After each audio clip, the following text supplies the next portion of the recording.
Tu sais, comment est-ce que ça coûterait 50, 100, 200 millions de plus? Pas sûr qui va empêcher la Terre de tourner.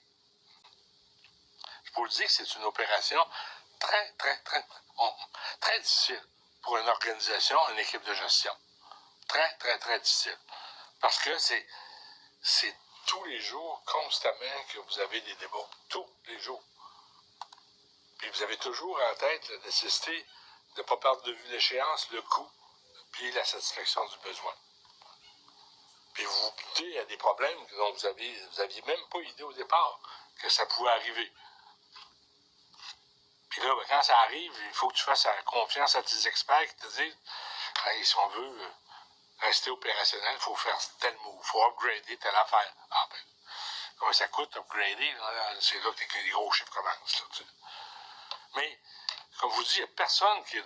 Bon, en tout cas, c'est pour ça que quand j'écoute ce qui se dit autour ce qu'ils appellent du fiasco, là, ça clique, là, je suis déçu. Déçu parce que ça ne rend pas justice à tout l'effort que le monde à l'interne, et même les firmes, je dirais, font pour rendre un projet opérationnel.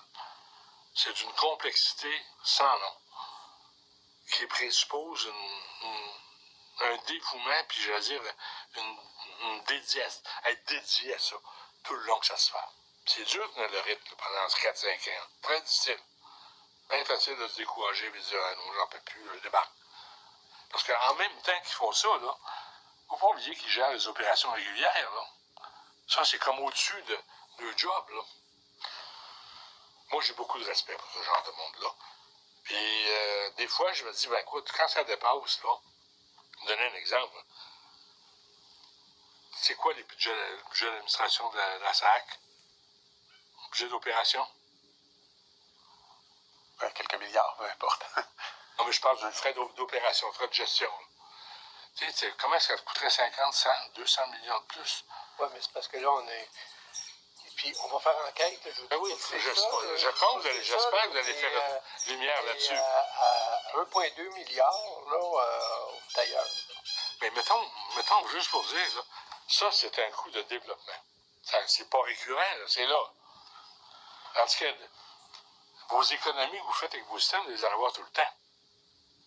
L'efficacité que vous allez avoir. À condition que ça fonctionne. Quand ça fonctionne, mais ça fonctionne.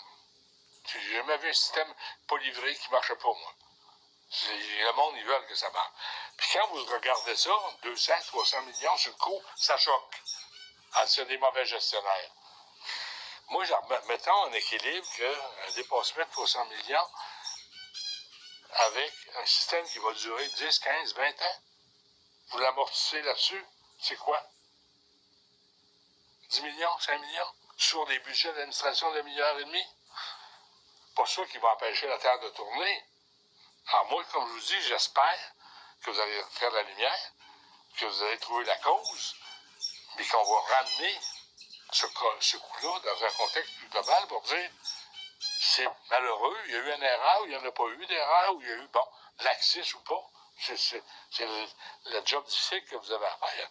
Mais moi, ce que je veux savoir, c'est si c'était évitable. Si c'était évitable, il faut l'éviter. Il n'y a pas de raison qu'on ne l'évite pas.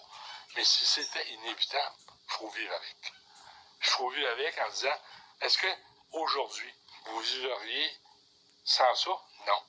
La SAC ne pourrait pas livrer sa mission sans ces systèmes-là. Alors, tu poses la question, tu te dis, va, mais c'est comme t'as un bras d'un tordeur, je dis, regarde, là, je suis tanné, j'arrête. Alors ça, je me coupe le bras. Ça n'empêche pas que tu continues plus à marcher, là. Alors moi, c'est ça qui me met un peu des fois hors de moi, parce que quand je vois des organisations de la taille de la SAC, je prendrais de la Régie des rentes pareil, puis les gros, qui ont fait des gros développements, là, Hydro-Québec, ils ont tous eu des difficultés, mais aujourd'hui, posez-leur la question. Reveneriez-vous au statu quo ante? La réponse est non. Jamais, on ne pourrait pas. C'est inévitable. Alors, c'est comme un mal nécessaire pour passer par là. Et on essaie de passer avec une équipe le mieux préparée possible pour le faire avec le plus d'intelligence possible. Point. Quand on n'y arrive pas, ben là, faut faire une commission comme vous pour dire hey, qu'est-ce qui s'est passé? C'est ça. J'ai hâte de vous lire.